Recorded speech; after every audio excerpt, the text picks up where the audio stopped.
Hi, I'm Justin Mormon. And I'm Katie Thornton, and this is the Re-Education of Schools podcast, where we have open, honest conversations about how to better understand social-emotional learning, trauma-informed care, the whys behind student behavior, and how to help kids navigate it all as they go through school and life.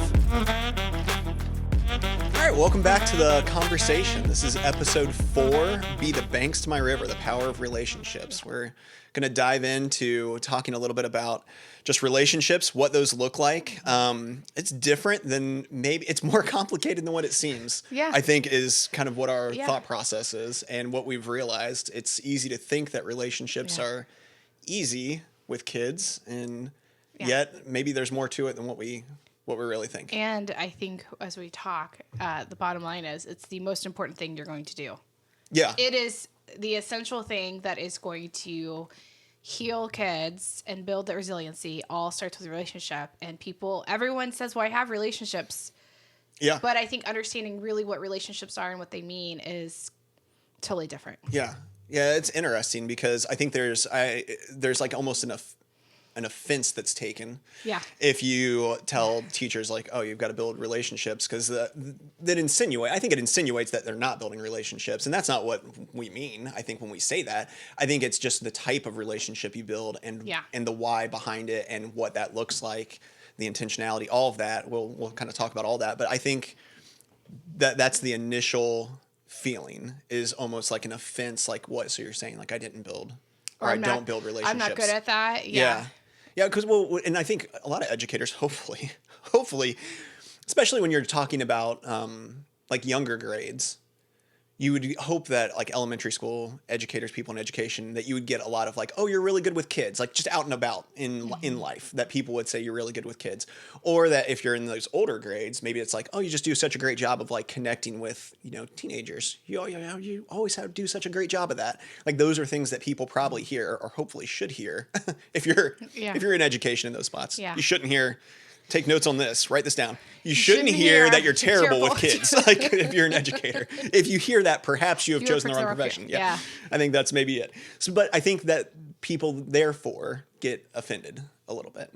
Yeah, but I think when there's so much complexity behind it, and in some aspects, I think Bruce Perry has said 12 to 13 micro interactions. So we're saying like building relationships. We don't mean stop for 3 days and just play games with kids. Yeah. And then that's how you're going to establish a relationship. It's the consistent steadiness of the interactions you have with the little small moments just to like get on their level and connect with them just for a moment. That's a micro interaction. And those things have more impact than like, I had lunch with everybody in my class this year. Great relationship builder, right? Sure. Which is not a bad practice, but but it doesn't have to be as time consuming. It's just a little like, hey, good morning. Let's check in. Like, how are you doing today? Yeah. Or like getting on their level and like looking at them and saying like, I feel like you're having a hard time right now. Like, how can I help and support you? Yeah.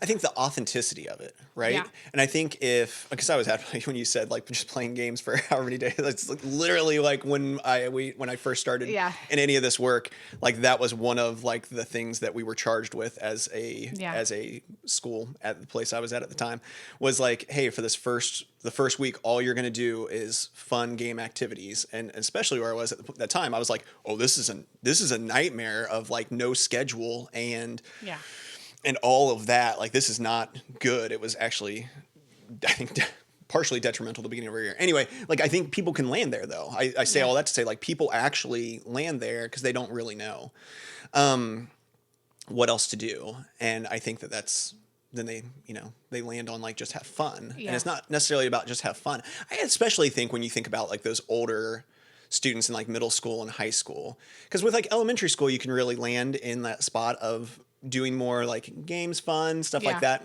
Not that you can't in like middle school or high school, but like it starts being different, right? I mean, it starts being different with the older students, like and how you connect with them is just a lot different than how you connect with a third grader.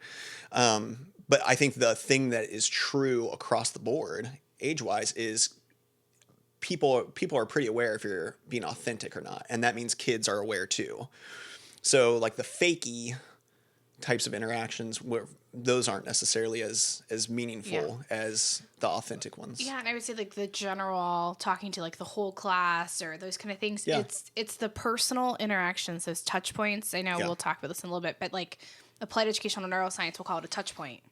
It's those little interactions, micro interactions that you're having with kids consistently, even through those hard times, that builds the relationship piece. It's not this general like, hey, how's everybody doing today? Yeah, everybody, we're going to count to 3 and answer how we're doing. And like, yes, I'm a relationship builder. Yeah, it's tough. And you have to listen more than you talk, which is super hard for me. I have to remind myself. It's crazy to think that. But yeah, that. As if we've made signals for when I need you to stop talking. I don't know. Okay, so then how do you build relationships? Like, so that's really what we need to talk about. Like, what do we do to build relationships with kids the way that we're talking about building relationships? Yeah. I know you started talking about those micro interactions. Yeah, I think those positive greetings at the door every morning. If your kids are walking in and you're at your desk working in your plan book, not a great way to start the morning. Like, right? Like, you've got to be there in an authentic way. Greeting kids at the door is such an easy thing to do. Yeah. Doing a check-in system with your kids, like, however, it doesn't need to be in a circle. It can be a morning meeting, like, whatever, like some type of like authentic check-in. So then you can follow up with kids that maybe need that extra time or attention that day. Yeah. It's going through and conferencing with kids in your classroom, because hopefully you're working in a workshop model in your classroom in some capacity, and you're walking through and you're conferencing with kids and just talking through some problems or situations, supporting them with even academic work. Yeah. But like, that's the relationship building, honoring kids' strengths and not criticizing their faults, right? Because we're all human. So I think those things start building up the relationship piece. I think Zaretta Hammond says it really well. She talks about the warm demander. And I think the warm demander is having high expectations for your kids, but doing it in a loving way. Yeah. So when you set the expectations high and have boundaries, but you do it in a warm and caring, compassionate way. That's empathetic. Exactly. Empathetic way. That's the warm demander that Zaretta Hammond talks about in the research that surrounds that work. That's what having relationships essentially is as a classroom teacher. I would like somebody to track how many times you throw people's names out versus how many times I ever do, because I guarantee there's a stark difference in how many times that's going to happen. Yeah. Partly because I'm terrible with names. Yeah. I never remember who is who in any capacity. I'm lucky I remember your name. No, I think that's all good. I think that makes sense. I think some of the things we do well, most teachers, again, I'll say most, there's those random outliers who probably shouldn't work in education, but most teachers do well. Like, they know their kids' interests, right? Mm-hmm. You kind of know how many dogs the kid has, right? Yeah. You know how many siblings they have. You know what sport they play, or if they're in band. You know all these kind of things about them. And for most kids, for a lot of kids, that's kind of enough. Like, they already have. Their assumption is that adults are kind of on their side, and that they have, that's healthy interactions with adults, whether it's at home or throughout their life. And so just knowing those kinds of things is enough to like get the kid to open up and have the more authentic kind of interactions. Like, they don't need a lot more than that built in. And so I think like we get like focused on, it's easy to get focused on like, that's what works, because it works with most kids. But then you always have that pocket of kids that doesn't really work with, right? And then what do you feel like, what do you see the reactions being from teachers when they run into some of those kids? Because you almost run into some of those kids every year in your class, right? Yeah. And that doesn't work for. Because they potentially haven't had the steady relationships, so they don't know what that feels like. Yeah. And the teachers, I think, sometimes are so used to people just because they're the authority or classroom leader, whatever, kids automatically respect and just like you because you're the teacher and you're supposed to like your teacher. Sure. That's not the case for every kid, so you sometimes have to win them over and build that relationship of trust with them. And the ones that are willing to do the work essentially see great output and get it and will get by those kids. Because when you get kids to buy into you, they will move mountains for you. Yeah. I think Rita Pearson says it well. Kids don't learn from people they don't like. And that's the truth. That's a hard truth to hear. Kids do not learn from people they don't like. And so part of your job as the adult in the classroom is to get kids to buy into you and get them to start building some common ground and to like you. And sometimes I've seen teachers take it so personally and then it becomes a damaged relationship because they just don't like me or what.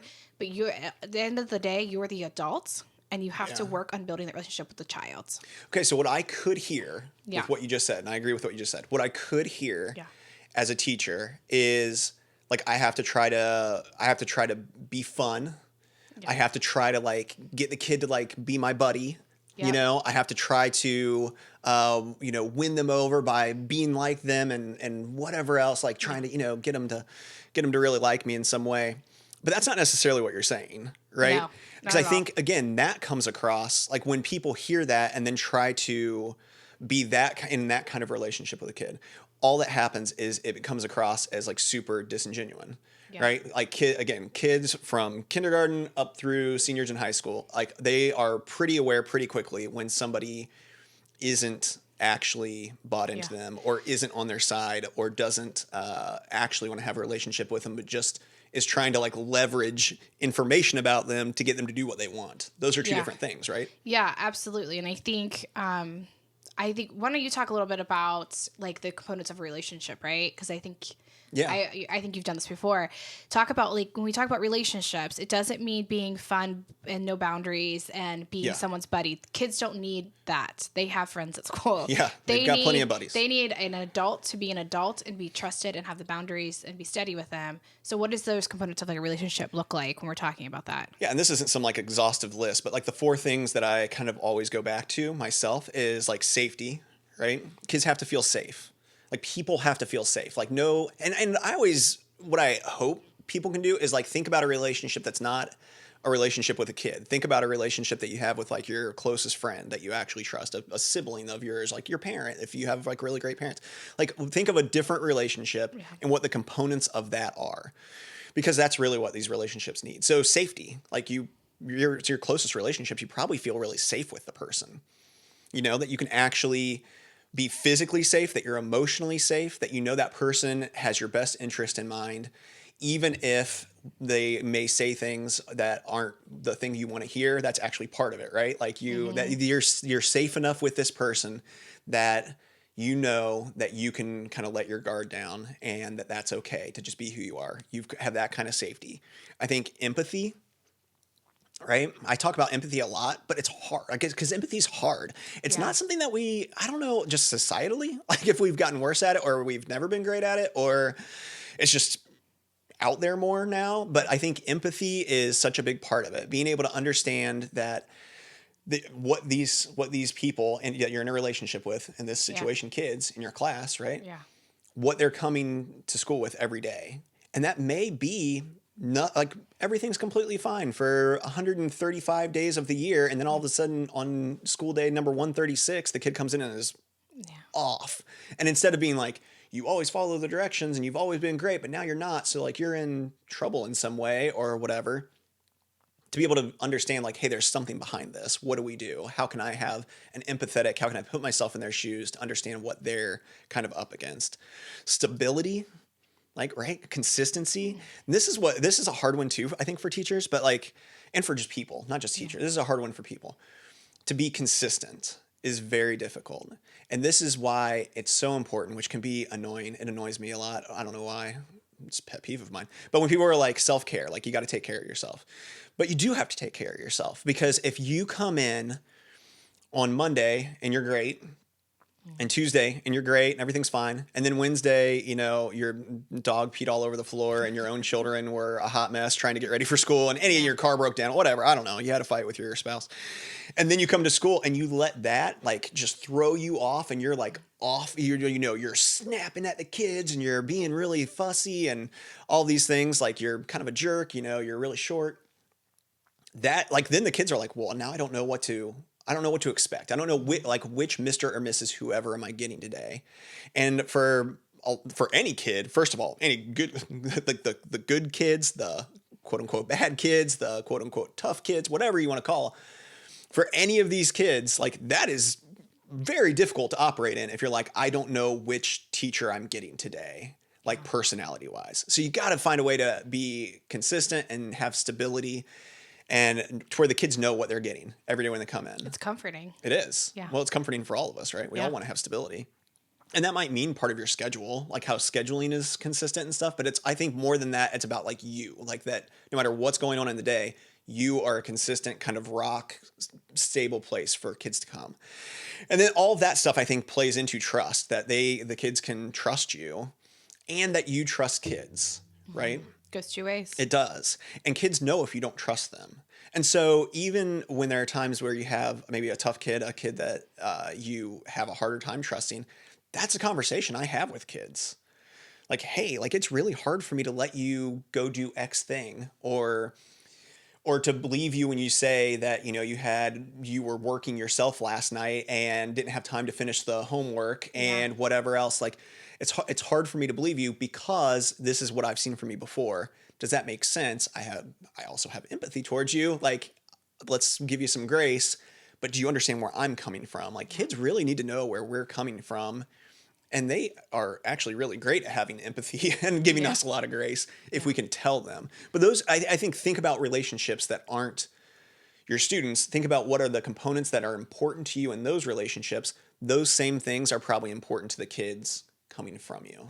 Yeah. And it's not sometimes just know that we know it's really hard, especially if you're teaching like high school and you have like hundreds of kids, right? Yeah. But think about the ones that you probably need to connect with the most. You know who those are in each one of your class periods, right? Yeah. Or even at elementary, you have kids all day. Like, you're almost like a second parent. Yeah. You're with them for 7 hours, 6.5 hours a day. Think about some of those kids that you just being consistent and steady and predictable, I think. And the trust piece, I think, is huge because when kids can eventually open up to you or being, like, real honest, then that's where you get to the problem-solving part. Yeah. Right? Yeah. I always think about high school, too, like with, as you have kids filter through. Typically, all you high school teachers out there have like groups of kids that hang out in your room more, hang back after class dismisses longer, try to get, make comments, conversations with you in the hall, whatever it might be. I think it's easy because it feels good to have good connections with kids. And those are all important. I'm not saying don't do those things. Definitely keep doing those things because it's important for kids.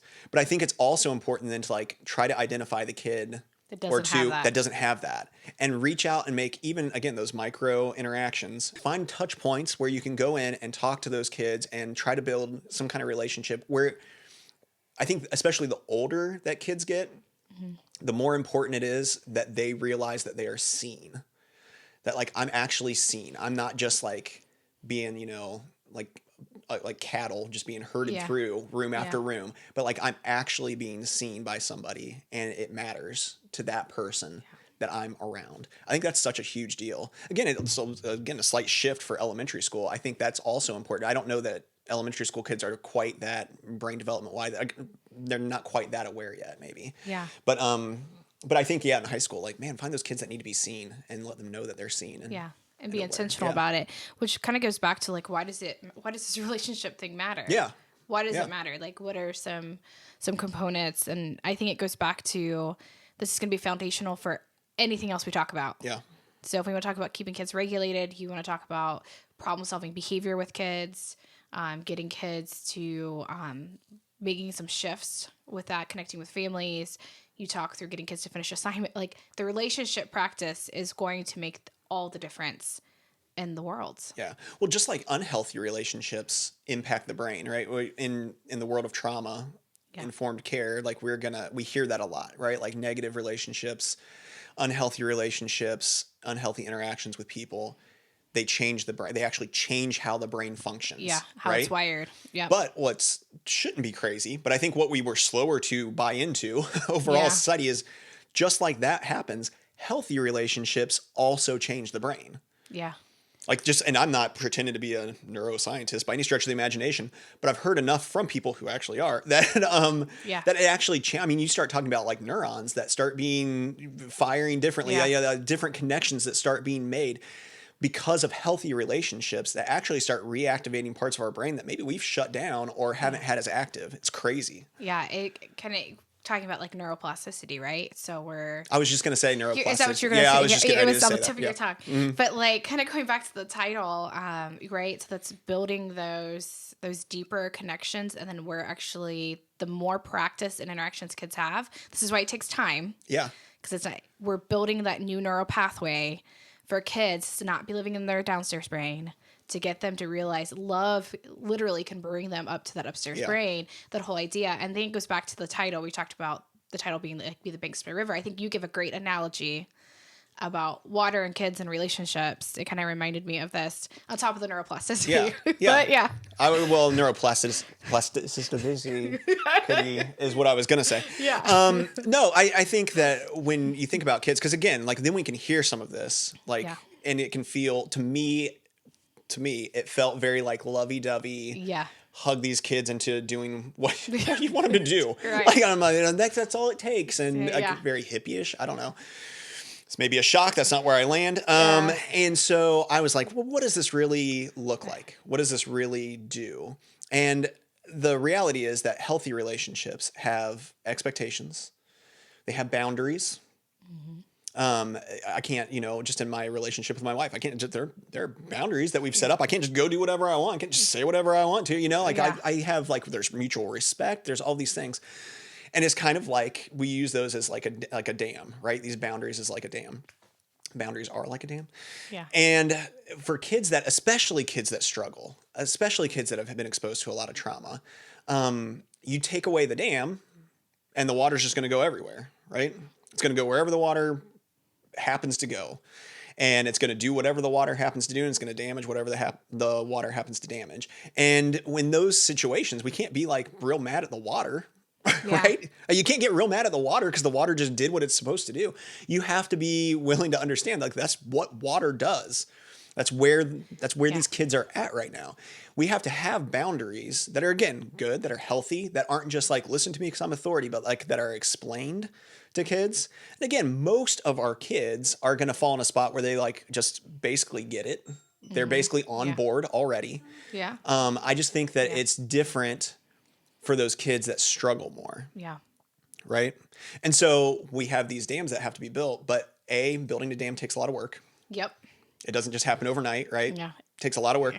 And then maintaining it also takes work. We can't just build a dam once and then 500 years from now be like, well, I expect that's going to be okay. Yeah, go ahead and build this town downriver. You know, like that's not going to be how it works. So it takes us actually having this willingness to maintain it as well. And that all takes work and it takes time, but there's value in that because it helps the students operate in the framework that they're supposed to operate in. Yeah. Yeah, I think those, like, just thinking about the banks of keeping the water, like, like, and it's those experiences that start dwelling and building the banks up, and sometimes it has to comes down the mountain sometimes, right? But like, you start building those relationships with kids. And I think the research keeps saying it's so clear that one trusted adult, one relationship with somebody that's consistent, steady, and loving for somebody can make all the impact and change. So you can be that one person for a child and make a huge impact on their educational career, and not just that, but their life. Yeah. I think that's huge. The magnitude of what this could be is huge for some kids. Well, and I think when we look at all of this, as we're like looking at all of this, it's that understanding again that like you actually have the power.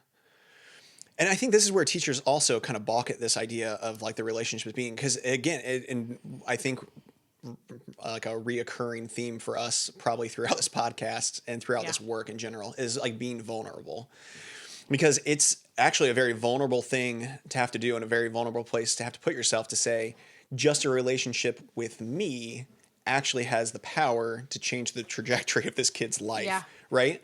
Because then people are apprehensive. People can be apprehensive and worried about that because what if it doesn't? What does that say about me? Mm-hmm. Like if it doesn't. But I think it's so important to remember and to just keep in mind that that can make all the difference for a kid is the relationship with you. But again, it's not something that just happens like tomorrow because you ask the kid about how their night was. Yeah. It takes time and it builds. Just like any relationship that you're in, it takes time and you have to stay consistent with it. And the vulnerability to admit your own shortcomings as a human. Yeah. Like, you have to be human with kids. You make mistakes. I don't know how important, and I can't express how important it is to look at a kid and be like, I messed up. Yeah. And I'm sorry. I shouldn't have said that to you. That shouldn't have been my reaction. That shouldn't have been my expectation. In the moment it was. And here's how I want to restore our relationship. Yeah. But even you as the adult have to be vulnerable enough to admit, and you'll earn so much respect. Yeah. The number of times I say something was my fault is high. I'm like, hey, sorry, that was my fault. That's my fault. I shouldn't have said that, right? Like I shouldn't have done. Yeah. I was wrong on like that. Even like simple stuff. Even like academic kind of work. Like, oh no, wait, that was my fault. Or I made a mistake on that. Like, it also humanizes you, which I think is a big deal to kids. And helps build the resiliency thing. I was looking at like, a little bit of the science of relationships as we were preparing for this, and the 6 R's that they name, right? This is like back to Bruce Perry's thing, I think, right? Like relationship, relevant, rhythmic, which I love rhythmic as one of the R's. Like that goes back to that steady, consistent, repetitive, rewarding, and respectful, which I thought those 6 R's kind of like establish like what relationships could be.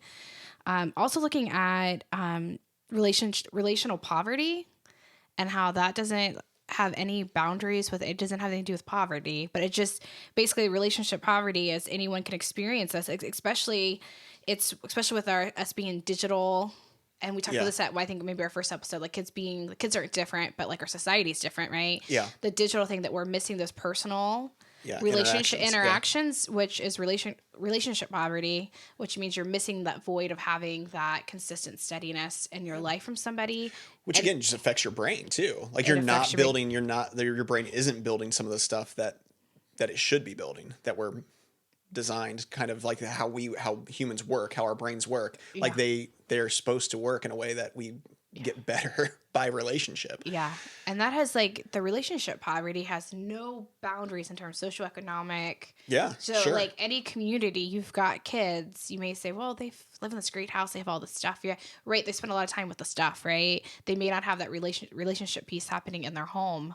So I just think as we talk through like ACEs and everything, that just know the relationship poverty, some kids just don't have the relationship piece because of the busyness of our society or our world. And so they're learning how to adapt and establish and build those even with each other or with adults. And I think that's why it's important too, like, again, to be able to start looking at your class through the lens, or through the kids that come through each period of your day, through the lens of which kids maybe have a deficit with relationships. Yeah. They're not receiving these relationships, and which ones are. Because again, not that you just ignore the kids that have fine relationships, but you don't have to actually put forth nearly as much effort to have a positive, healthy relationship with them, because they already know how that works. But if you start finding the ones that have that deficit, that have that void, for whatever reason, I think that's where you can start maximizing your impact, not just like in how your class works, but like in a kid's life. Like you can start maximizing like what kind of impact you have for a student and their life moving forward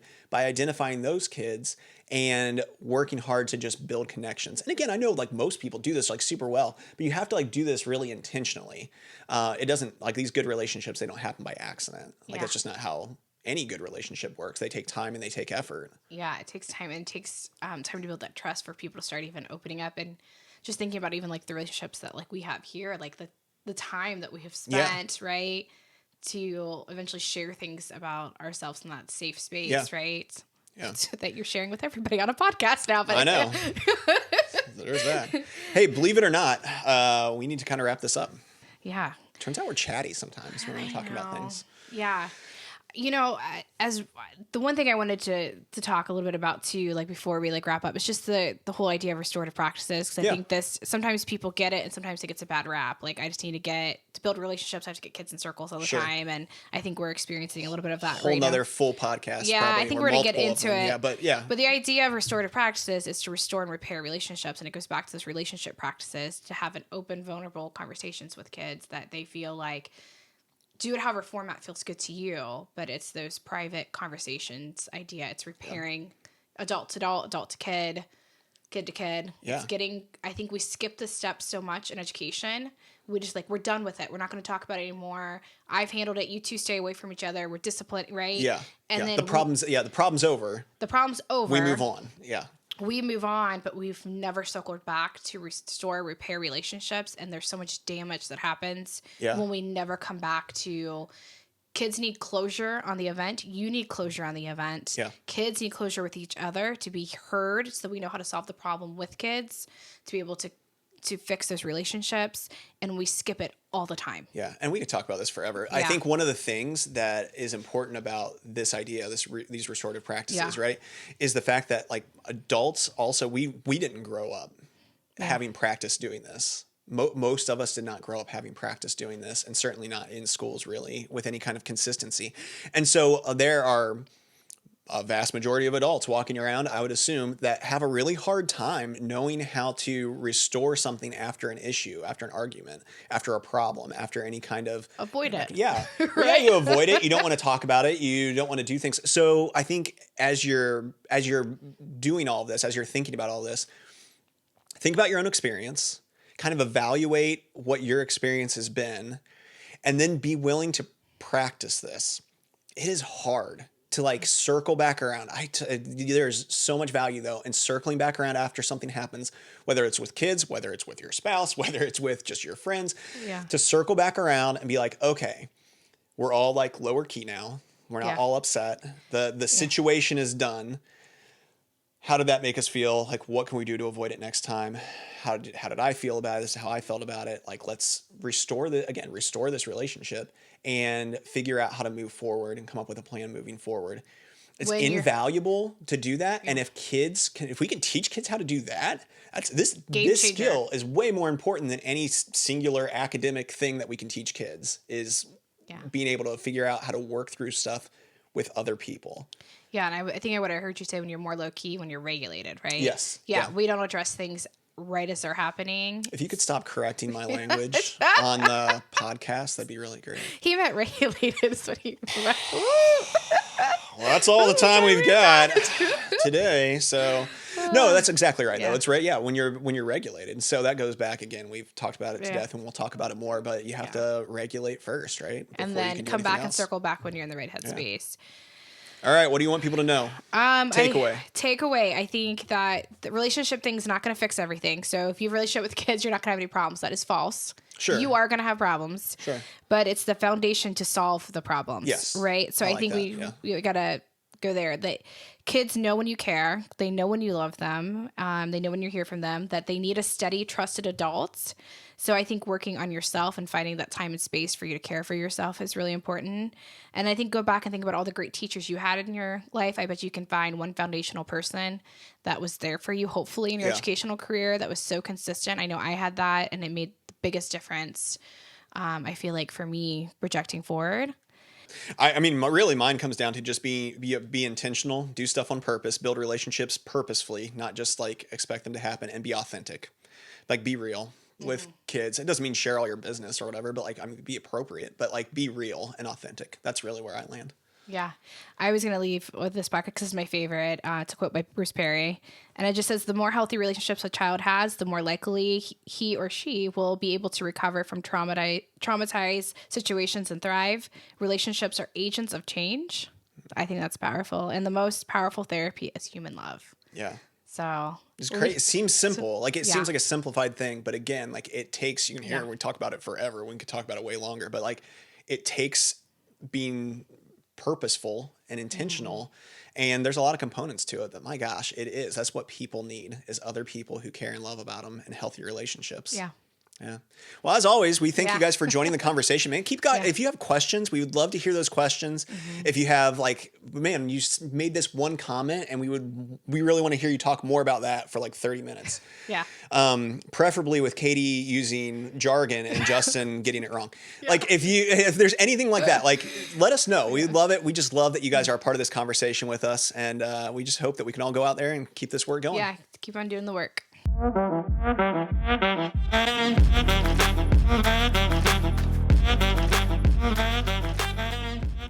Hey everybody, let's keep the conversation going. Like and subscribe below and keep the comments rolling.